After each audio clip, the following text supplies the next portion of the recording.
Bonjour à tous, culture éclectique aujourd'hui sur Mosaïque Cristal. En voici un aperçu en images. L'Alsa Bigouden, un nom qui sent bon l'Alsace et la Bretagne. C'est un food truck qui vient de voir le jour en Moselle-Est en alliant les deux gastronomies, des crêpes et des galettes revisitées aux saveurs alsaciennes. Un casino à Meisenthal, fiction ou réalité? L'artiste flamand Guillaume Bail a recréé un casino et 7 autres installations dans la halle verrière de Meisenthal. Les invités au vernissage ont été les acteurs d'une performance participative. Cette exposition d'art contemporain est à découvrir jusqu'au 4 septembre. Une fin d'année sous forme de portes ouvertes pour l'école de musique du Pays de Bitche. Les potentiels futurs musiciens ont pu tester plusieurs instruments pour faire le bon choix. Instruments à cordes, percussions ou instruments à vent. Avec une nouveauté à la rentrée, le retour des cours de clarinette. La kermesse paroissiale de Sirstal a fait son grand retour. L'espace Vitrac Saint-Vincent a attiré près de 1400 personnes venues vibrer au son du Schlager. C'était une étape de la dernière tournée du groupe de Volksmusik autrichien les Zillertaler Haderlumpen. Marcel Adam en concert avec son fils Yann Lou Adam, c'était hier soir au restaurant Côté Canal à Grosse-Biederstroff. Plusieurs soirées-concerts vont rythmer l'été dans le jardin de cet établissement au bord de la Sarre. Les étendards sont lancés, le festival itinérant se déroule cette année dans 5 communes, Olvin, Putelange, Rembrun, Neufgrange et Grosse-Biederstroff. 13 rendez-vous pour rythmer l'été avec des spectacles, des concerts et des projections de films.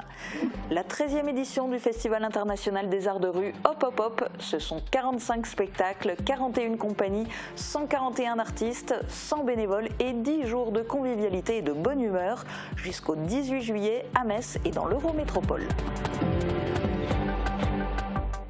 Dans cette émission, on s'intéressera aussi à une association qui prend de l'ampleur, Loisirs Jeunesse Pays de Bitche. 2 invités sont là pour en parler, Valérie Muller, directrice, et Jean-Michel Zotner, coordinateur jeunesse. Bonjour à tous les deux. Bonjour. Bonjour. Et merci de participer à cette émission. Je vous donnerai la parole tout à l'heure. En fin d'émission, on s'intéressera aussi aux maladies invisibles et à leur impact sur la vie professionnelle. Un quotidien pas facile pour les malades. On commence cette émission avec l'actu et des bonnes nouvelles. Il y a un concept qui a la cote, les food trucks. Ils servent de bons plats, mais jamais à la même adresse. L'objectif est de se déplacer au plus près des consommateurs dans plusieurs communes. À Guébenouz, un food truck vient d'être inauguré, l'Alsa Bigouden. Vous y mangerez des crêpes et des galettes revisitées. Reportage d'Uranie Tozic. Moi, je veux bien goûter celle-là. Originaires de Putelange, Lino et Cédric ont tout plaqué pour ouvrir leur restaurant roulant, l'Alsa Bigouden. Et pour inaugurer leur projet gourmand, ils ont garé leur camion à Guébenouz. Au vu de la chaleur, ce sont d'abord les glaces qui sont dégustées, mais avec une particularité. Donc on peut vous montrer qu'en fin de compte, si vous regardez bien, c'est bien une crêpe qui a été juste roulée, qui a été déshydratée, et que dedans après, donc on met tout ce qu'on veut. Car le concept est de partir de crêpes et de galettes bretonnes, garnies ensuite par des plats typiquement alsaciens, comme la flamme ou les bouchées à la reine. Le tout en format à emporter rapidement. L'accent est mis sur le fait maison, mais aussi sur les produits locaux, avec par exemple le moulin de Sarralbe ou encore les glaces du Kleinwald. Pour connaître leurs différents emplacements sur l'arrondissement, rendez-vous sur le site internet. On vous emmène maintenant à Meisenthal. Durant tout l'été, Guillaume Bail, artiste flamand originaire d'Anvers, vous invite à découvrir 8 de ses installations à la halle verrière.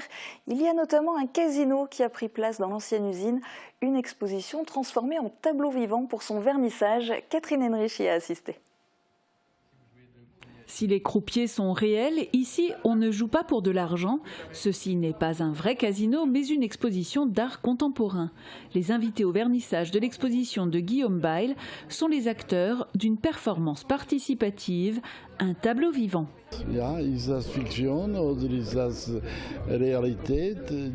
Est-ce de la fiction ou de la réalité? La seconde expression, c'est quel est ce phénomène du casino dans notre société, dans notre civilisation? In unsere Gesellschaft, in unsere Zivilisation. Alle Leute wollen reich werden. Tout le monde veut devenir riche, joue et devient esclave des jeux de casino et du loto. Casino, Spiel und Lotto. C'est un phénomène de notre temps. Maintenant, je donne à voir l'archéologie de notre société. 8 installations sont visibles à la Halle Verrières, dans le parcours du site Verrier, des œuvres que l'artiste appelle installations transformation. Donc ce sont en fait des œuvres qui s'inscrivent dans la tradition du ready-made, mais dans une tradition du ready-made poussée, on va dire, dans les moindres détails en fait. Donc l'artiste transpose dans un lieu d'exposition un lieu un lieu trivial en fait, qui au départ ne relève pas de l'œuvre d'art. C'est le cas de cette boutique d'objets liturgiques ou du casino. Le casino s'animera une nouvelle fois à la fin de l'exposition, le 4 septembre. Pour terminer l'année et encourager les enfants à se lancer dans la musique à la prochaine rentrée, l'école de musique du Pays de Bitche a organisé une journée portes ouvertes, l'occasion pour le public de rencontrer les professeurs avec la possibilité pour les futurs musiciens de tester les instruments, histoire de faire le bon choix. Regardez. Si le piano, la guitare et les percussions ont toujours la cote, l'école de musique du Pays de Bitche permet d'étudier d'autres instruments comme la trompette, le trombone, la flûte ou le violon. Cette année, un cours de clarinette est relancé. Alors pour objectif déjà de faire découvrir la musique et nos nouveaux instruments, et également de promouvoir nos instruments, surtout de la famille des vents, et de manière générale tous les instruments qu'on propose. C'est vrai que ça reste assez cyclique, et puis on a beaucoup de jeunes sur le territoire qui n'ont jamais vraiment entendu les instruments de musique. Donc ces portes ouvertes viennent aussi clôturer un projet de découverte instrumentale qu'on a effectué sur tout le mois de juin dans 23 classes du territoire du Pays de Bitche, et qui s'est clôturé jeudi par un concert du Tagada Brass. Les enfants venus découvrir les instruments lors de ces portes ouvertes ont pu expérimenter chaque instrument, de quoi prendre une décision éclairée. L'école de musique s'est bien remise de la crise sanitaire en maintenant ses effectifs. L'année écoulée a été riche en événements avec de nombreux concerts et en particulier sa participation aux animations du Sentier des Lanternes. La prochaine saison promet d'être au moins aussi active. Avant la crise sanitaire, c'était le grand rendez-vous du conseil de fabrique de Sirstal, la kermesse paroissiale. Dimanche, elle a fait son grand retour à l'espace Vitrac Saint-Vincent avec en tête d'affiche les Zillertaler Haderlumpen. C'était la dernière représentation du groupe autrichien à Sirstal puisqu'il tire sa révérence cette année. Reportage de David Orès.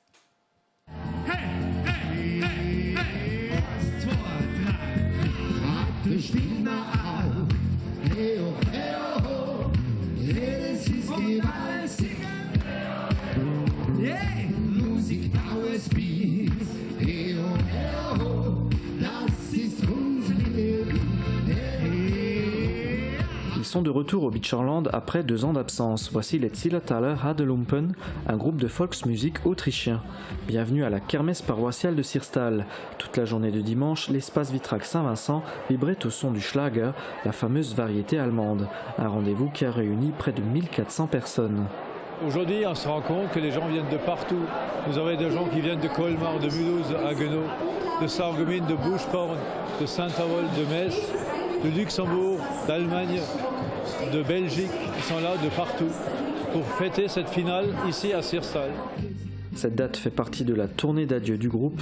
Après 35 ans de carrière, ils joueront leur grande finale mi-août en Autriche. La kermesse paroissiale est organisée par le conseil de fabrique. L'argent récolté servira à couvrir les frais d'entretien de l'église Saint-Marc de Sirstal.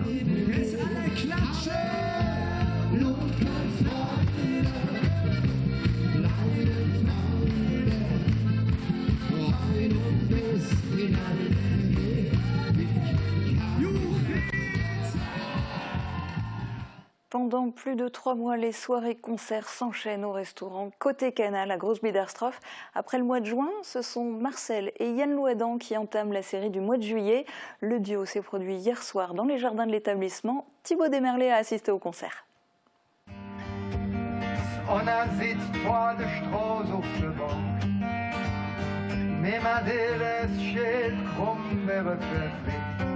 La saison estivale bat son plein en bord de Sarre. Le duo père et fils Marcel et Yann Louadan ont effectué un concert dans les jardins du restaurant Côté Canal à Großbiederstroff. En face, un public venu des 2 côtés de la frontière pour écouter leur musique. Et ils ont fait terrasse comble pour cette soirée concert.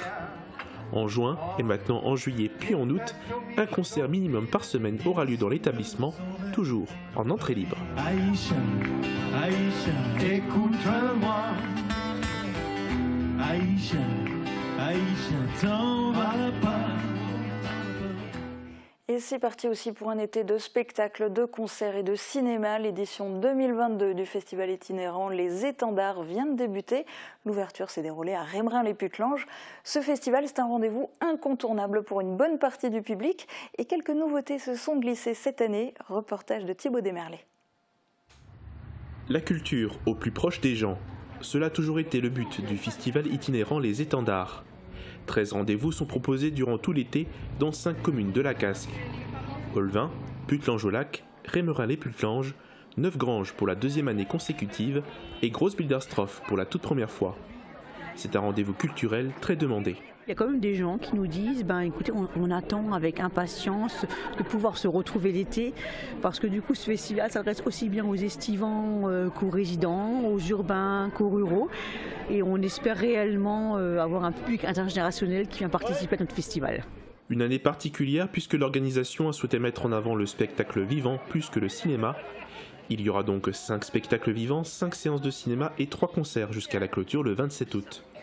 Un festival important pour Philippe Renard, qui ne rate jamais la première. Après les 2 années difficiles qu'on vient de connaître, c'est avec plaisir qu'on y participe et puis qu'on vient voir surtout ce qui se passe dans les communes rurales. Parce que c'est essentiellement vers la ruralité qu'est tourné ce festival et c'est important de le soutenir. Pour cette ouverture, c'est la compagnie du Théâtre d'Est qui est à l'honneur. Olivier Dupuis interprète le spectacle à la poursuite de D'Artagnan, un petit garçon tombé fou amoureux du théâtre, émerveillé par les 3 mousquetaires qui trouvent en D'Artagnan un véritable héros. Le spectacle est inspiré du livre d'Alexandre Dumas. Et à partir de ce moment-là, avec Athos, Porthos et Aramis, on s'est dit qu'entre nous, à jamais, ce serait un pour tous et tous pour un. Autre festival, cette fois en pays messin, la 13e édition du Festival international des arts de rue Hop Hop Hop. Ce sont 45 spectacles, 41 compagnies, 141 artistes, 100 bénévoles et 10 jours de convivialité et de bonne humeur. Jusqu'au 18 juillet, ce festival à ciel ouvert reprend racine un peu partout dans les villes de Metz et dans l'Eurométropole. Chloé Gaillard vous dévoile le programme. Le théâtre, la musique, la danse ou encore le cirque vont de nouveau égayer vos journées et soirées d'été. Du bal de village jusqu'aux grandes scènes citadines, il y en aura pour tous les goûts. Et oui, le festival Hop Hop Hop reprend bientôt racine à Metz et dans 12 communes de l'Eurométropole. Outre le traditionnel spectacle pyrotechnique du 14 juillet sur la place de la République à Metz, chaque soirée s'annonce particulière et singulière et il y a des incontournables. Vous allez découvrir notamment des propositions assez étonnantes, notamment dans la forêt de Laurie où on va aller suivre le théâtre de l'Unité avec un Macbeth dans les bois à 22h, donc entre chien et loup. Et par exemple, vous allez vous retrouver à Meilly devant une maison à vendre qui va raconter toute son histoire. Donc on essaye de continuer à travailler sur ce que sont les arts de la rue, c'est-à-dire qu'ils s'adossent sur ou le patrimoine ou entre autres en tout cas un décor naturel et ils jouent avec et ils nous racontent une histoire. Le Festival international des arts de la rue souhaite encore une fois mettre l'accent sur sa dimension festive, intergénérationnelle et conviviale avec une programmation aboutie. Cette 13e édition conviera pas moins de 141 artistes venus de la Moselle, mais également de toute la France et de l'étranger, avec l'Italie, la Belgique, l'Espagne ou encore les Pays-Bas. C'est la volonté aussi d'avoir en quelque sorte ce ruissellement de la culture européenne ici à Metz, mais vous voyez, dans la bonne humeur, dans la bonne franquette, j'adore, on retrouve des bals populaires, on peut boire, on peut manger, tout en ayant du spectacle. Et le spectacle de rue, c'est un spectacle à part entière qui a ses lettres de noblesse. Avec de la fanfare, des karaokés, des performances et des spectacles, l'art investira bel et bien l'espace public avec pour mission principale vous faire rire. L'humour et la comédie se dévoileront à vous sous toutes leurs formes et en accès libre. Début des festivités le 8 juillet à Sichazel.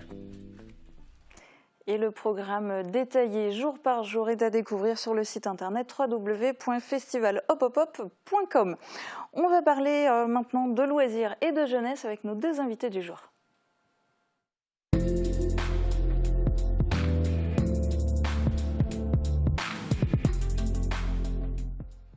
Alors l'association Loisirs Jeunesse, tout est parti de Rohrbach, où vous êtes d'ailleurs toujours basé, mais ça a pris de l'ampleur, une sacrée ampleur.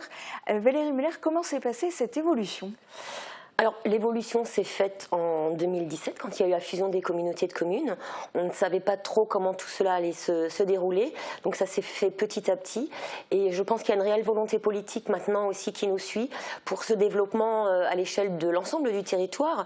C'est vrai qu'on était sur 9 communes auparavant, on passe à 46, donc on est vraiment à un tournant en termes de fonctionnement de l'association et on espère que ça va pouvoir continuer et qu'on va pouvoir vraiment continuer sur notre lancée. Surtout. Et sachant qu'avec les communes de départ, vous étiez en fait déjà la plus grosse structure associative du Pays de Bitche au moment de la création, c'était quoi, c'est en 95 ? En 95, la création de l'association, effectivement, c'était une initiative de la communauté de Rohrbach à l'époque.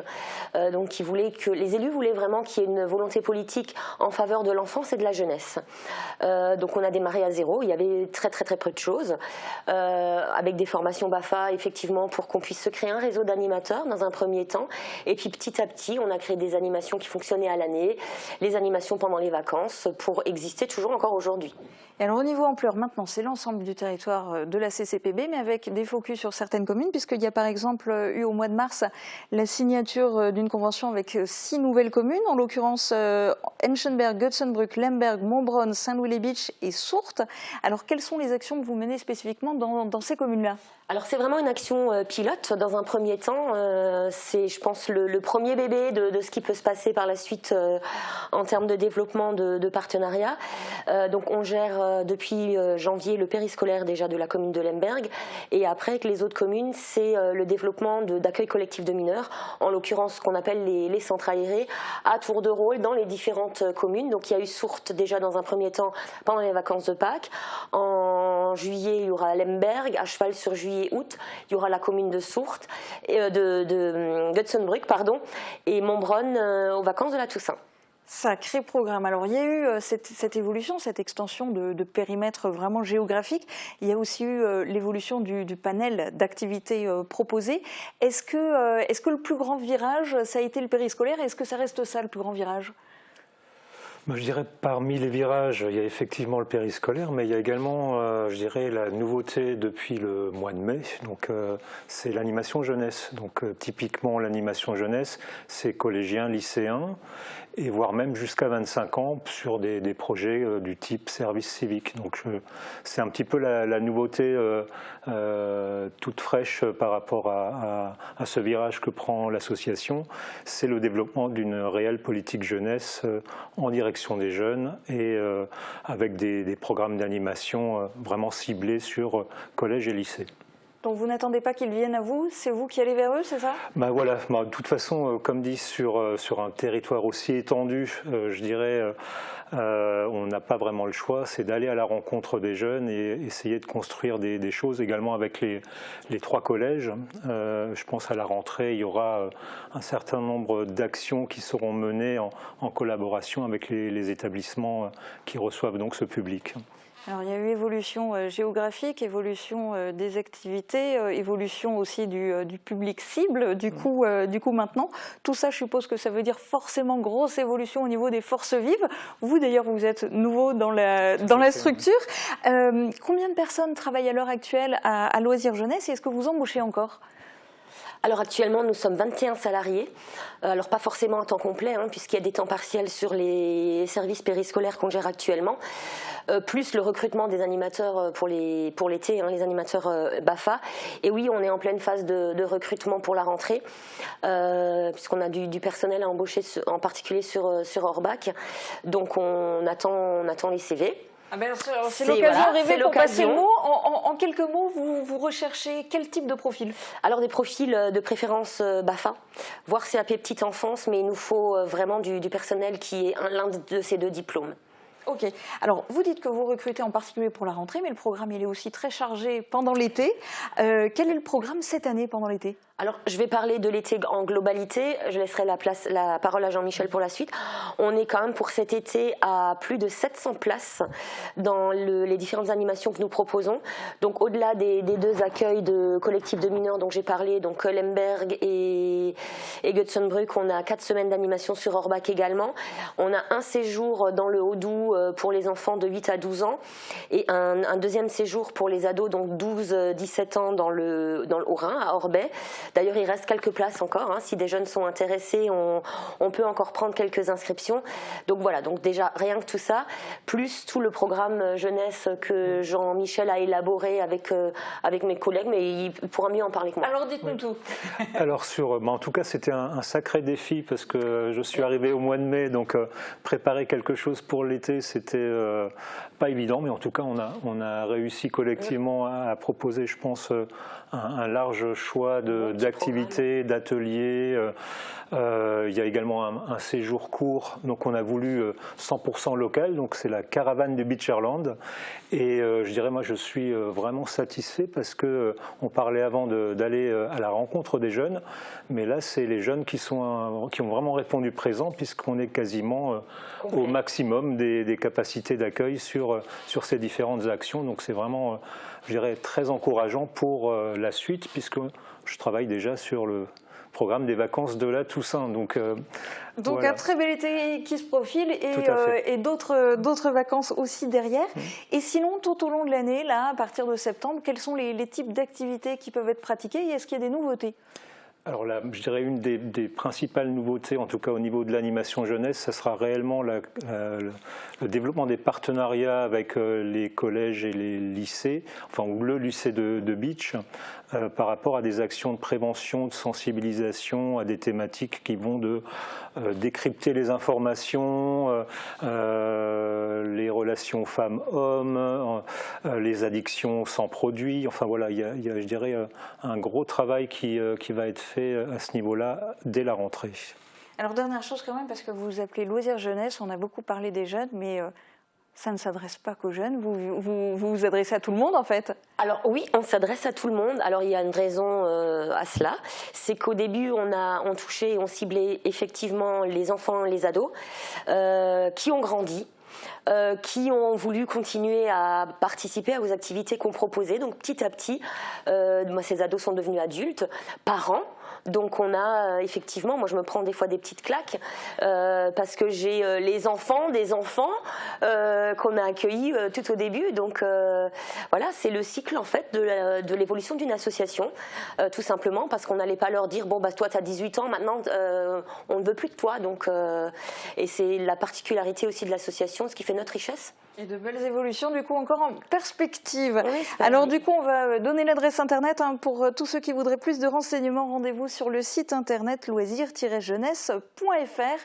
Et je ne peux que vous souhaiter une bonne continuation vu tous les projets qu'il y a encore. Et merci beaucoup d'être venu témoigner en direct sur Mosaïque Cristal. Et pour nous, c'est l'heure de la météo. Protégez et mettez en lumière votre maison avec toutes les nuances de crépi proposées par Modèle Habitat. Retrouvez votre programme avec le Crédit Mutuel, partenaire des grands événements de votre région. Une banque qui appartient à ses clients, ça change tout.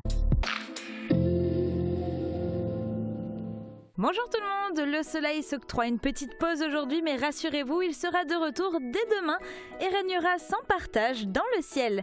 Les températures resteront agréables avec 10 à 11 degrés pour les minimales et 25 à 27 degrés pour les maximales. Demain, nous fêtons les Thibauts et il fera jour de 5h40 à 21h40. Passez tous une très belle journée et à demain.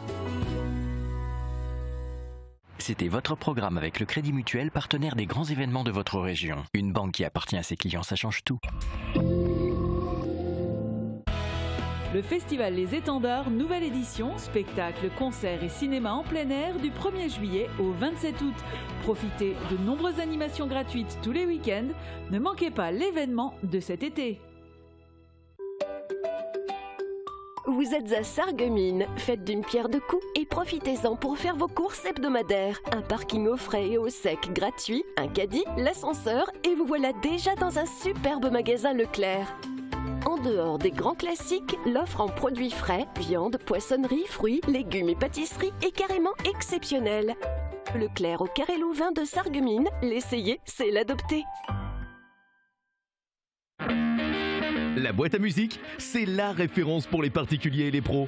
Nos experts sont à votre service pour vous conseiller dans différents secteurs. Les instruments de musique, la location de matériel pour tout type d'événement, la numérisation de vos cassettes ou films Super 8, mais aussi pour l'installation de systèmes audio et d'éclairage en milieu professionnel ou à votre domicile. Toute la boutique est au prix du net. Retrouvez aussi tous nos articles sur notre site internet Music Good Deal. Personnes atteintes de schizophrénie ou de troubles psychiques, maladies chroniques invisibles à l'œil nu, ce n'est pas parce que ça ne se voit pas qu'on ne souffre pas. Heureusement, certains malades ont trouvé comment apaiser leur quotidien, tant par le travail que les traitements. Exemple dans ce magazine signé Uranie Tozic. Aujourd'hui, Didier s'affaire à nettoyer le matériel médical pour la société AVS, comme presque chaque jour depuis 6 mois. Une activité professionnelle particulière puisqu'elle s'inscrit dans le cadre d'ateliers thérapeutiques pour des patients atteints de troubles psychiques comme la schizophrénie. On m'a demandé si je voulais travailler ici, ça ne me dérangeait pas d'être seul. Donc j'ai essayé, et ça ne me dérange pas, ça va. Ce qui est important c'est le travail et l'activité physique, c'est important avec des heures régulières. Je me sens bien, je ne pense pas. Je pense à la tâche que je suis en train de faire. Avec sa pathologie, le moral est très aléatoire, les angoisses aussi. Difficile alors de travailler classiquement. Ici, ses horaires peuvent être aménagés. Didier fait partie des quelques patients à travailler en autonomie à 50%. Il a acquis plus de confiance, mais pas seulement.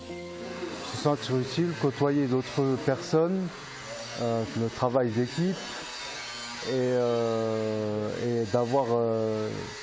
d'être régulier, quoi. Tout cela rendu possible grâce au chantier d'insertion proposé par l'association Réhab à Sarreguemines. Créée en 2007 par des professionnels du centre hospitalier spécialisé, la structure a de nombreux objectifs, notamment proposer une passerelle vers le monde du travail. Pour certains de nos patients, plutôt jeunes, qui avaient des difficultés à pouvoir s'insérer ou à pouvoir remettre le pied à l'étrier pour ce qui concerne le travail. De se rapprocher du monde du travail par le biais des entrepreneurs, en recherchant aussi le soutien de la municipalité, des élus, d'autres associations, dont des associations de parents. L'ensemble de ces acteurs réunis autour de l'association a permis de créer une dynamique très intéressante.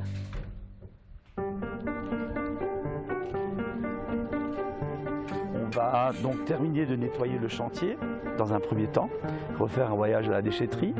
Et puis Derrière la main-d'œuvre de ce chantier de rénovation, on retrouve Jean-Philippe, cinquantenaire, sorti des grandes écoles et atteint de troubles psychiques lui aussi. Une vraie source d'angoisse invalidante. Moi j'avais beaucoup de mal par rapport à la pression du travail, etc. Et c'est vrai qu'avec le temps, le fait d'avoir une activité, ça empêche de réfléchir. Donc après, on est entraîné par l'action et on arrive à faire des choses dont on ne se pensait pas capable au départ. Le diagnostic est tombé il y a 10 ans. Mais c'est plus récemment qu'il intègre Réhab grâce à une association de parents de patients. Et donc dans cette optique-là, ça m'a apporté quelque chose. Ça m'a permis d'être plus en forme physiquement, de faire des choses manuelles que je n'avais jamais fait avant. Donc dans cette optique-là, ça m'a fait progresser aussi et ça me fait voir d'autres choses en fait. C'est-à-dire qu'au moins ils se lèvent le matin, ils vont faire plus qu'une activité parce qu'ils sont quand même bien investis. Et puis aussi avoir fait quelque chose de valorisant. Nous, on les dirige, on les aide, mais c'est surtout eux qui font. Et puis quand ça se termine, ils sont contents de ce qu'ils ont fait.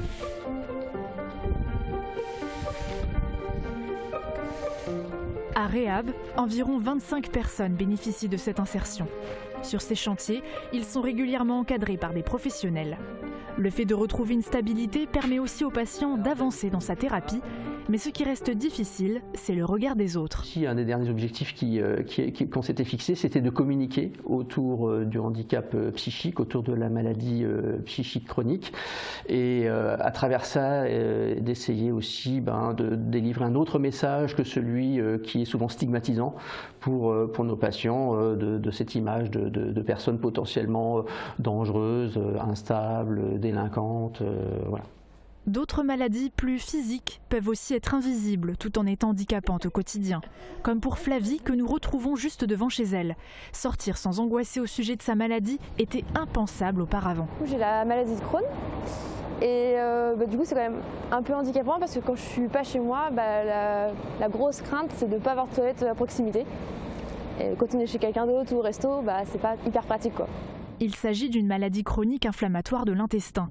Les premiers symptômes se sont déclarés chez elle en 2019, subitement. Maintenant, à seulement 27 ans, elle a accepté la maladie. Et du regard des autres, elle n'en souffre pas vraiment. De toute façon, généralement, les gens connaissent pas trop cette maladie, donc c'est assez sale, quoi, donc on n'en parle pas trop, quoi. On mène la même vie que les autres, et le but, c'est vraiment moi en tout cas, c'est vraiment de vivre la même vie que quelqu'un de normal. Mais à côté de ça, je vais avoir des moments où je vais être hyper fatiguée, mais je le montre pas, quoi.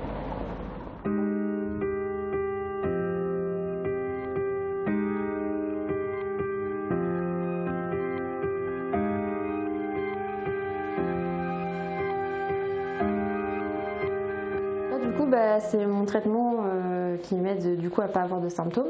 Et donc ça s'appelle Humira et c'est un stylo injectable. Et du coup je me fais une piqûre tous les 15 jours. Donc soit dans les cuisses, soit dans le ventre. Cela fait 1 an que ce traitement est entré dans sa vie et a tout changé, car les symptômes sont éreintants.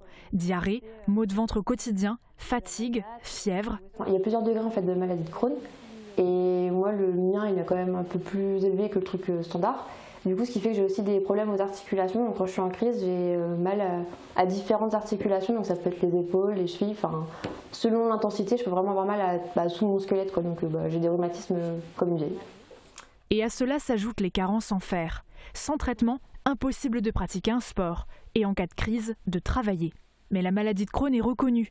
Sur demande de son médecin, Flavie a d'ailleurs lancé une procédure pour travailleurs handicapés. Et le fait de faire le dossier, ça ne me garantit quand même pas d'avoir le statut de travailleur handicapé. Et du coup, c'est quand même un peu scandaleux. Et c'était assez long et compliqué à faire alors que je suis malade et pour moi, j'avais le droit à ces choses-là. Je n'ai pas besoin d'en rajouter. Et là, clairement, on m'a demandé des tas de questions et il fallait que je me justifie pour tout. Je trouve ça un peu abusé. Si jamais je fais une crise, que je suis hospitalisée ou que je ne peux pas aller au boulot, par rapport à ce papier, déjà, on ne peut pas me virer sous prétexte que je suis malade. Et surtout, ils vont pouvoir mettre en place en fait, un emploi du temps qui sera plus adapté à ma maladie ou mettre en place du télétravail ou autre. Trouver des solutions pour que je puisse faire mon travail tout en me soignant en fait. Invisible à l'œil ne veut pas dire inexistant. Heureusement, Flavie, Didier et Jean-Philippe ont de nouveau une stabilité et ont accepté leur état. Mais ils ont également conscience que leur situation peut évoluer. C'est la fin de cette émission. Je vous donne rendez-vous demain dès midi sur Mosaïque Cristal. Très bonne journée à tous.